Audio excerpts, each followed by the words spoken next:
In this video, I'll be showing you how to fix black and white notifications on iPhone. It's a very simple method, so if you find this video helpful, be sure to drop a like and subscribe. Now, the most common culprit is an accidental activation of the system-wide grayscale filter, which strips the saturation from every UI element, including app notification banners. So what you want to do is open up your settings application, scroll down until you find accessibility, and then under the vision header, go ahead and select display and text size. Now scroll down and then we want to find color filters as one of the options. And what we're going to do is toggle the master color filter switch to off. And if you actually need any filters, just make sure that grayscale isn't checked.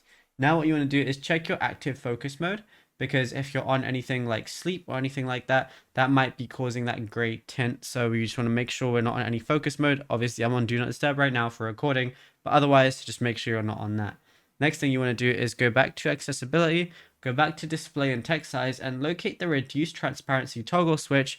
And when you see that, toggle it off as well. Now, if you found this video helpful, be sure to drop a like and subscribe.